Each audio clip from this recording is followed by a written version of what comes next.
Since we are a parish called All Saints, I thought maybe we would pray to all the saints. In the name of the Father, Son, and the Holy Spirit.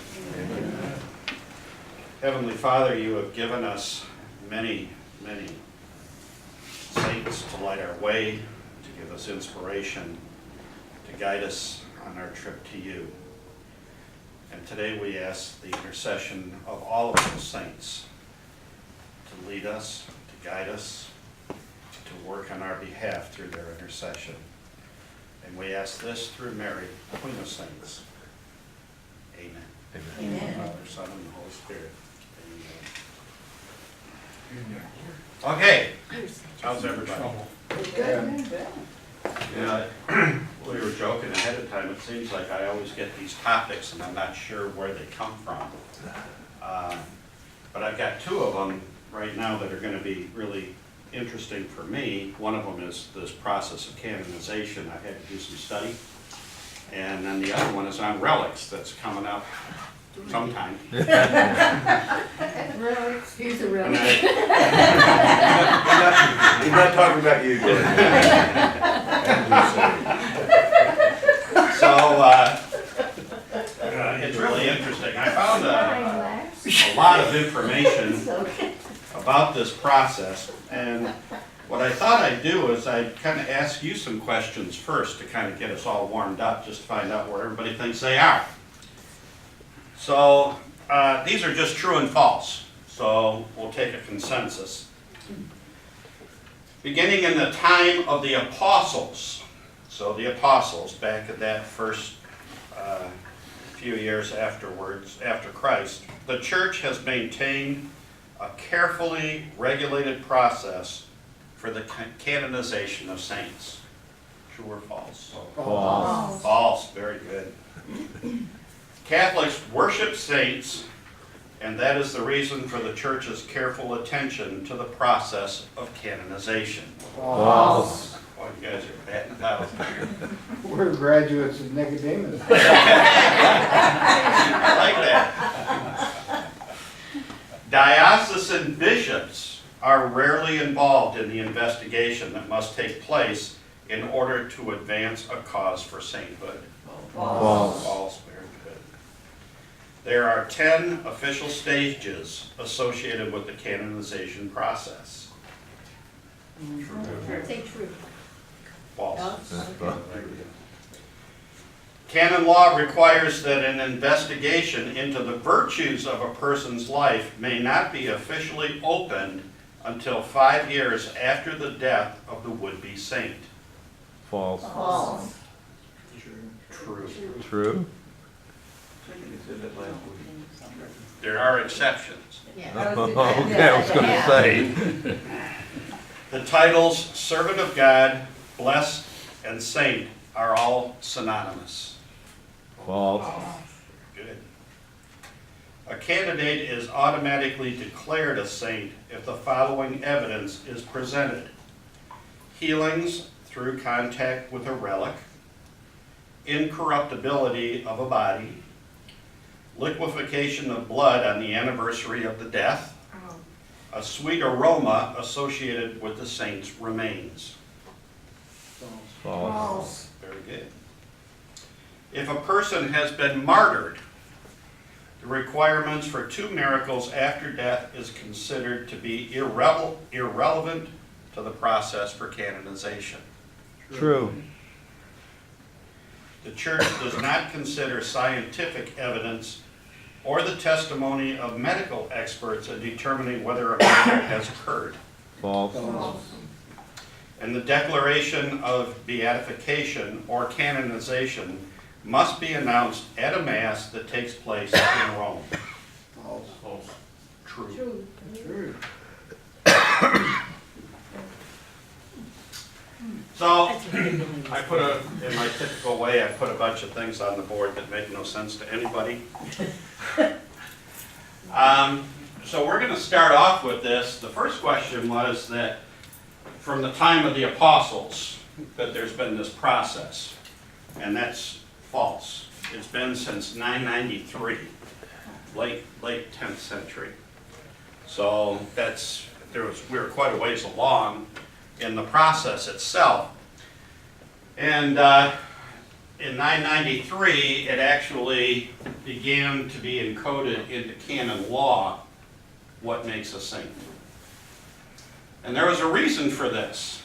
The local dog catcher was declared a saint because he gave money to somebody. There was all kinds of things going on. People who never even lived but were a local legend were declared saints.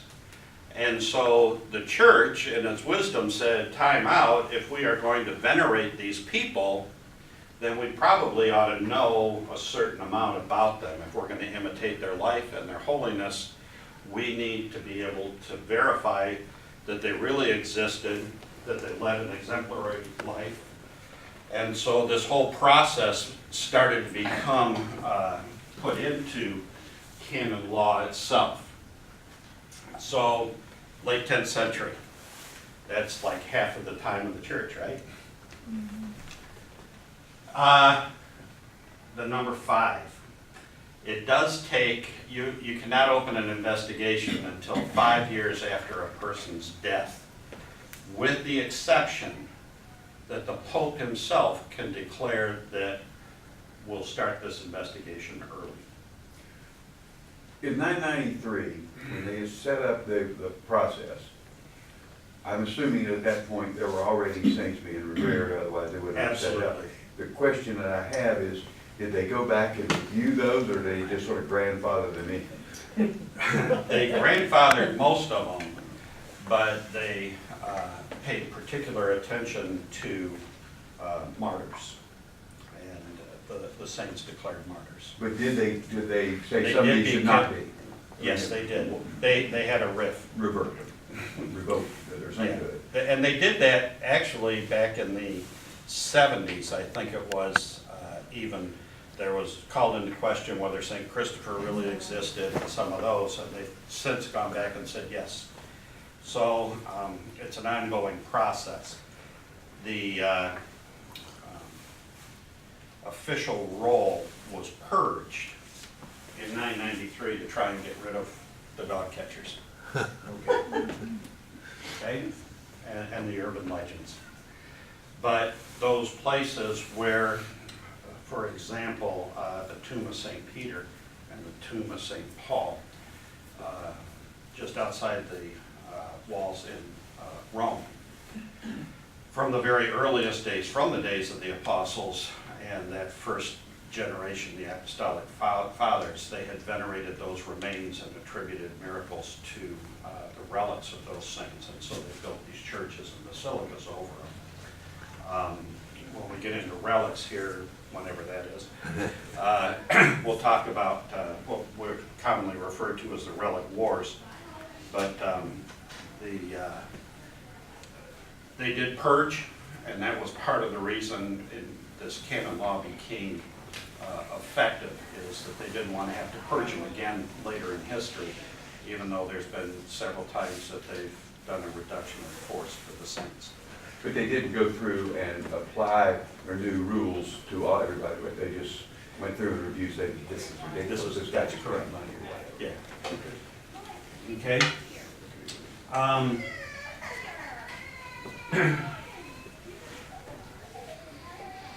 There's different rules that apply to someone that's a martyr and someone that's not. Did you know that? Martyr is like instant sainthood, except that you have to prove that they were martyred for their faith. Okay, so there actually has to be an investigation to find out that they weren't just herded up and killed, but that they actually would not renounce their faith at the time of their death or leading up to their death. They still had to live an exemplary life and all of this kind of stuff, but as a martyr, they have to not renounce their faith. They have to remain strong in their faith even to the point of death. At that point, they go on the fast track.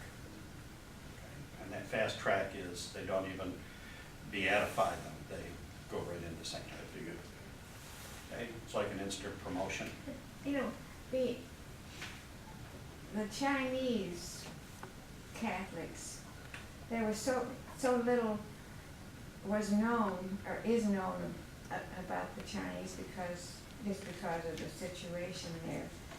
But we know that they have been martyred, and there can hardly be an investigation into justifying their sainthood, even though they refuse to, give in and die for their faith. So those people are the exception when the church cannot really verify.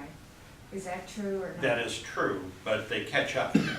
At some point in time, the Chinese government will fail, or there will be a release of information, or the local bishops that are in hiding, basically, will still take on the cause of the saints and will move that petition forward, such as what happened in Japan was the same thing.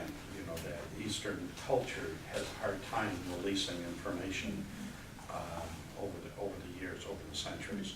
So people it doesn't mean that they're not saints just because they haven't been declared saints. It just means that the church hasn't got around to adding them to the rolls because they haven't gone through this canonical process. So, other questions on that? So yeah, it happens. It happens all the time. It might be 200 years before, 300 years before they actually promote it all the way through. Okay, what's the first stage going up the line? What's the very first thing that happens?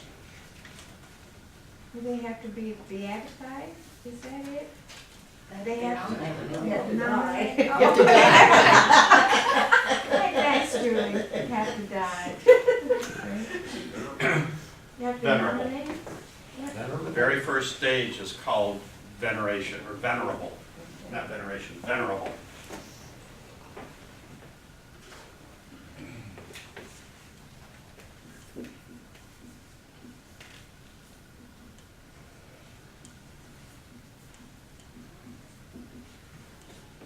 The venerable so-and-so, the venerable so-and-so, that name has a significance.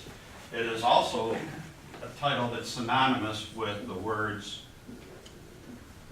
servant of God. Or, one more,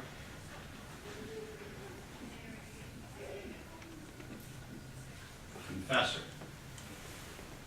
How many of you went through your life thinking that when you looked at the lives of the saints and it would say Saint so-and-so confessor, that it meant that he was a priest that just spent all the time in the confessional? Has nothing to do with that. He was a confessor of the faith. So he would speak, he would promote the faith at all stages of his life. Testify. Witness. He witnessed. That's what that term means. That's why there's so many confessors spread throughout the lives of the saints. They probably heard a lot of confessions, but it didn't mean that they spent their time in the confessional. That's probably a lot better than being a professor, right? Right. Especially nowadays. So, the very first thing that happens is that a group of the faithful, us, right, the church, brings a cause to the local bishop. And it's usually, that's where it starts. It's a very much of a grassroots movement. It happens at that level. In our own diocese, there was an investigation starting into a priest that was at Holy Ghost, I think it was, maybe IC, an East Tennessean native, Knoxville native. And that cause went first from a group of people saying that he was worthy of veneration, and so they promoted it to the bishop. At that point, the bishop has to start the investigation locally. Before it ever goes anyplace else, he has to start calling in people, talking with the families, look at all of the stuff that he's written, what kind of a life he led, what are the details of it, to try and make a determination whether this thing should even move forward. So it always occurs first with the local bishop. Where is that on your 1 to 4 scale? One, Still part of before it? you even get to the venerable state, there has to be an investigation that goes along with that. Does the bishop have to do that himself, or can he assign a? He assigns a team. He assigns Yeah, he can't do it himself, but he has to review everything.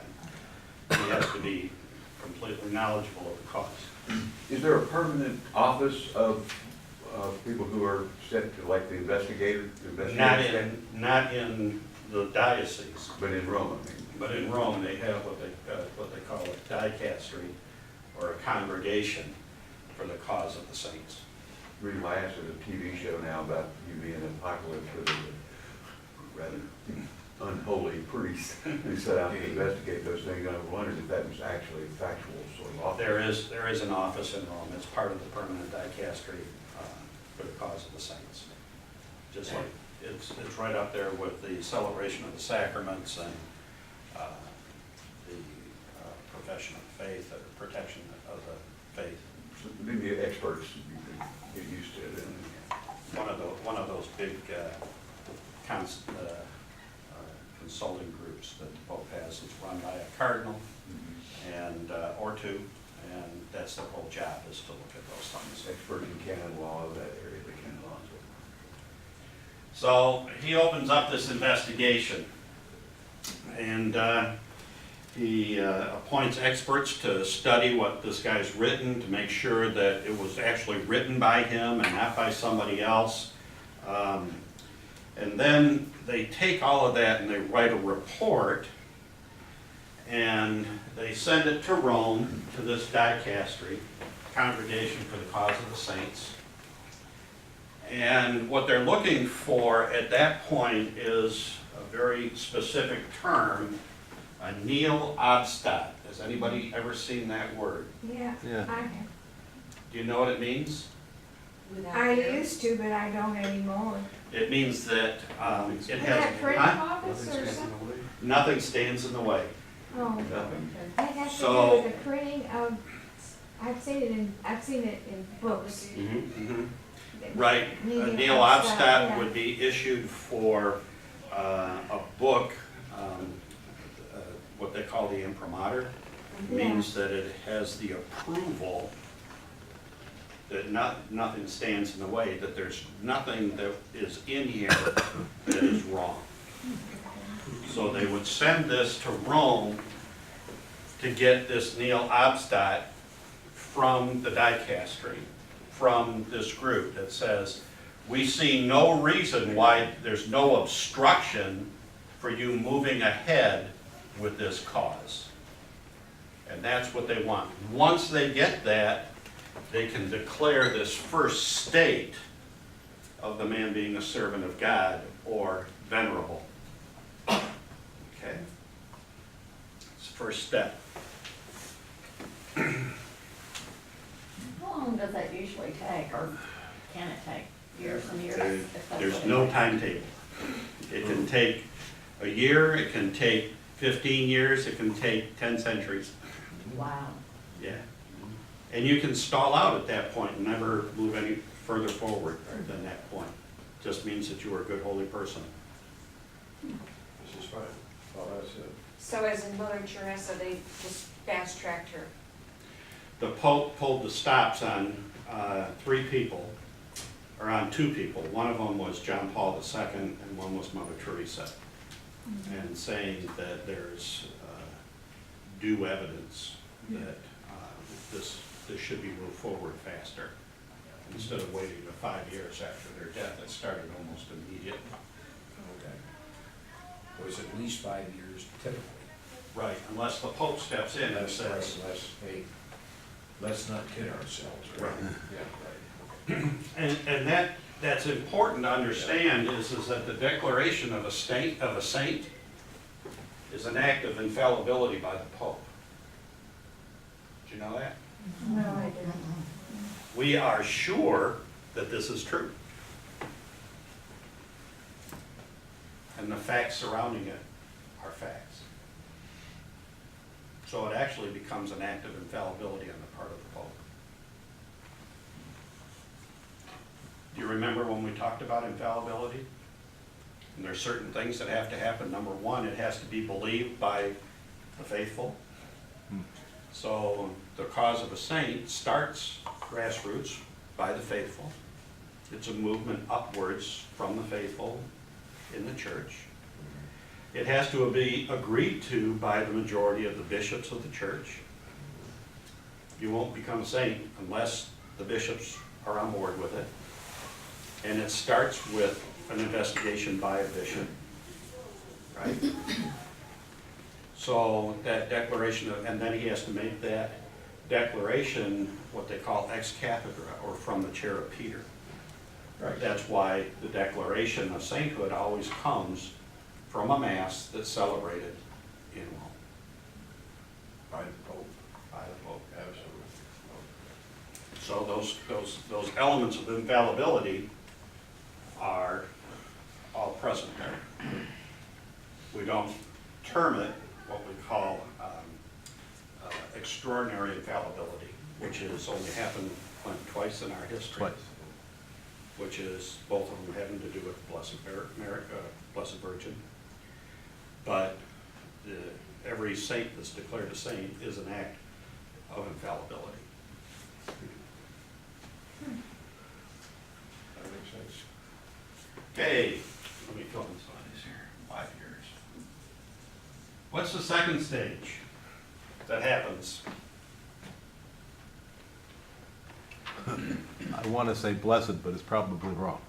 It's very true. Okay. To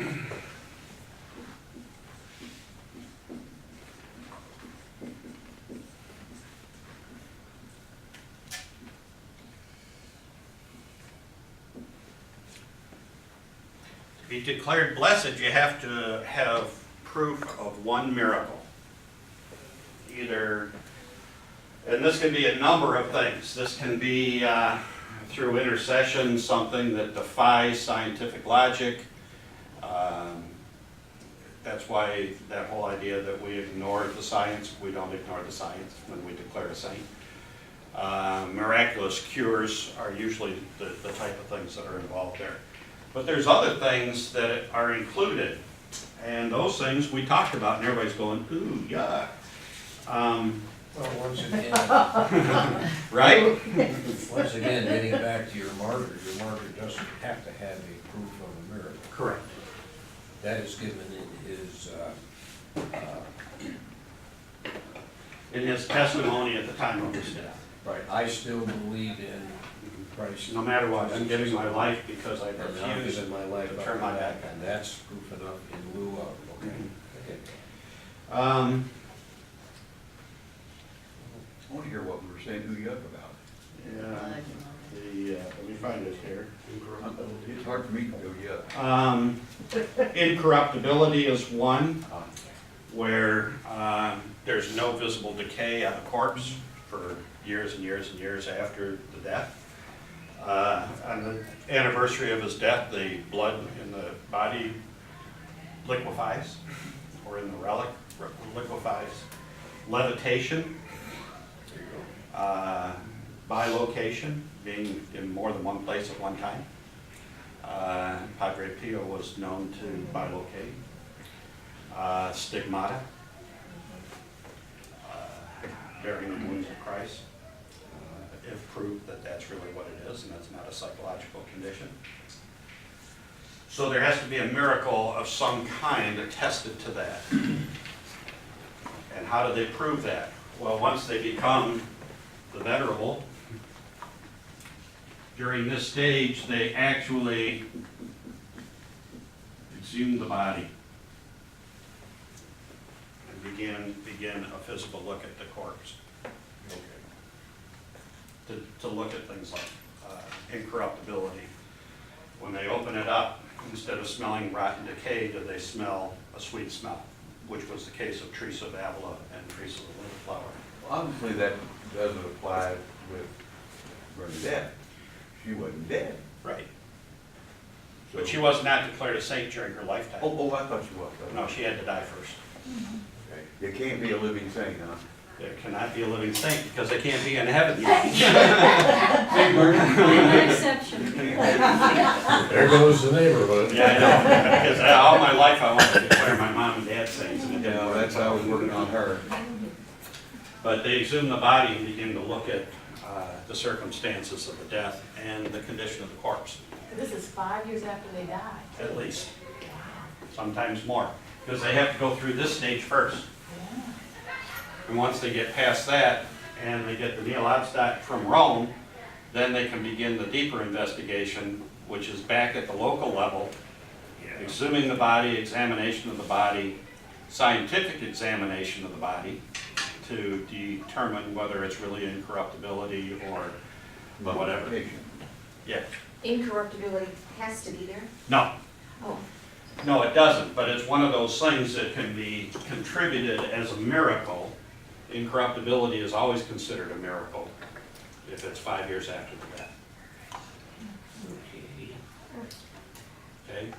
If, yes, I'm thinking of Joan of Arc, who was rather mistreated by The church English. officials. at first, They burned her at the stake, I mean, you can't. they can't prove incorruptibility there, but they No. can prove intercession, miracle by intercession. But, okay, you know,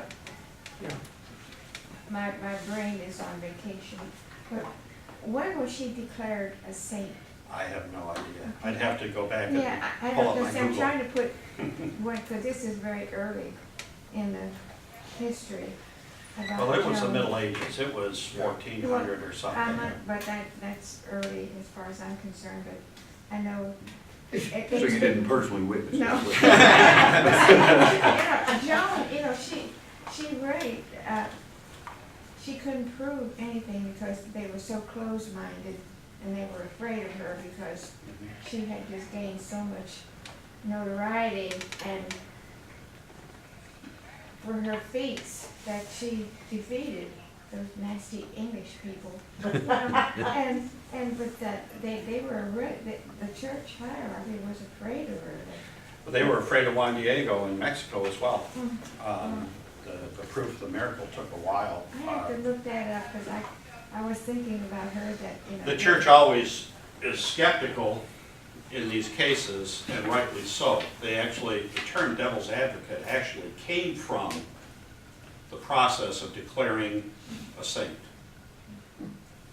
Because they would put up all of the reasons why this couldn't be a miracle, or why this couldn't be, or they would be looking for the details of what was wrong in their life, No, she's born, so. certifying that what they wrote was not heresy.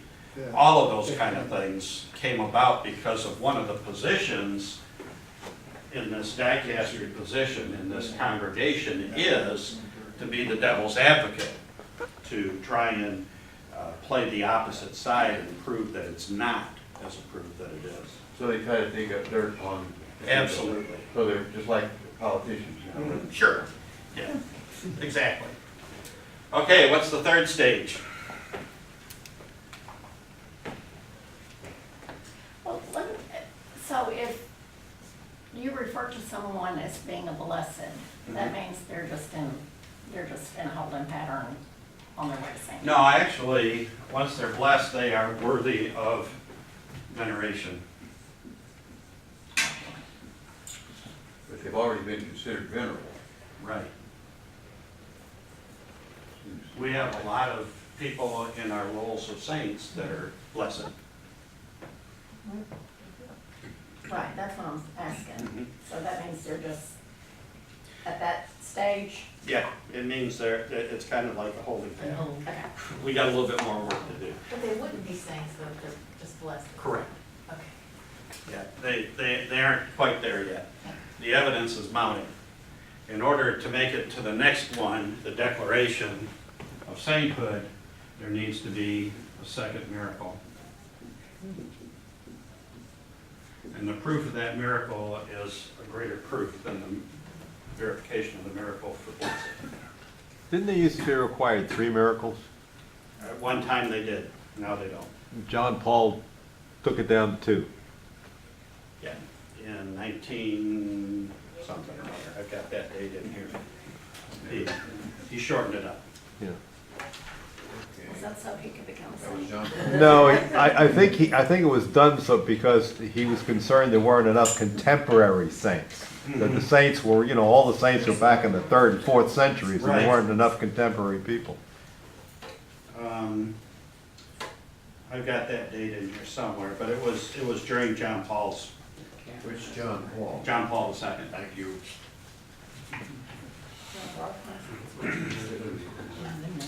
Okay, and then the fourth stage is enrollment, at which point they would be added to the list of saints. Okay.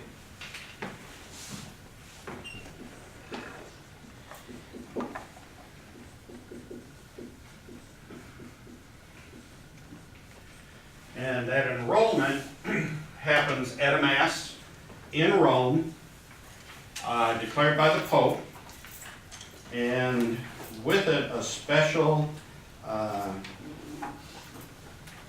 statement is read, and the following actions take place by that proclamation from the Pope. The first one is that the saint's name is added to the catalog of saints.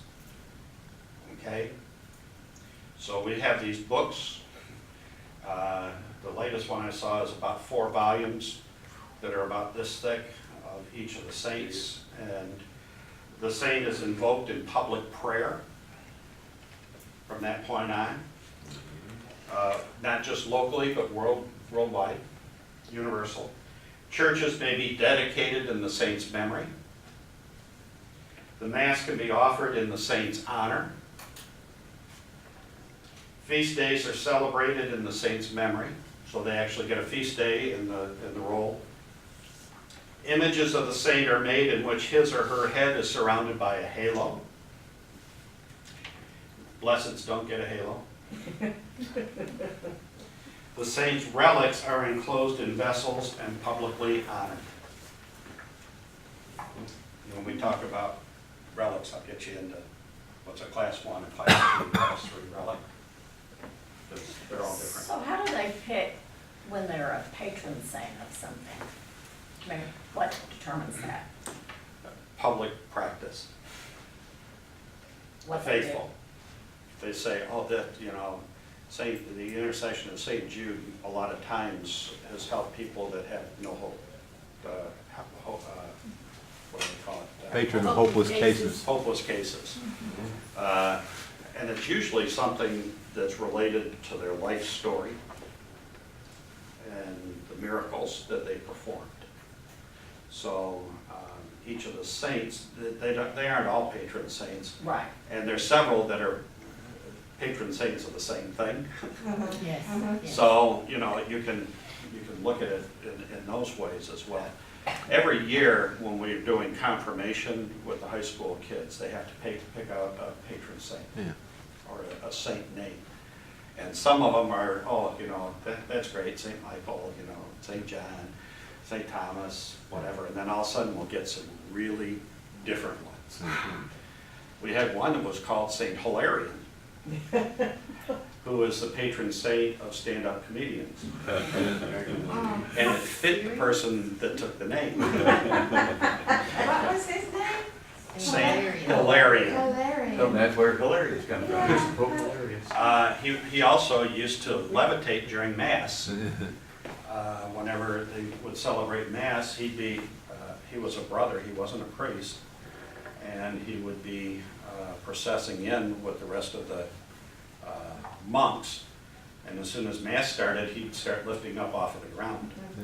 So they had that proof of levitation and this, that, and the other things, so they declared him as. I know there are a lot of patron saints of lawyers because they need all the help they can get. That's right. The word saint itself, what's the etiology? I mean, where did that word come from and what does it actually mean? It has something to do with veneration. How about sanctus? Holy. I thought maybe it'd be like a special, you know, something special. No, Sanctus, saint, holy. Oh, sanctus, Yeah. sanctified. This would make more sense, yeah. Okay, so especially sanctified people. Okay. Holy. Latin helps. Sanctus. But also that image of a holy life. that individual called holiness. It's just one of those words that we sort of just take for granted as meaning, you know, somebody who has reached sainthood. I don't think we actually ever think about what the word itself means or what it means to attain that rank.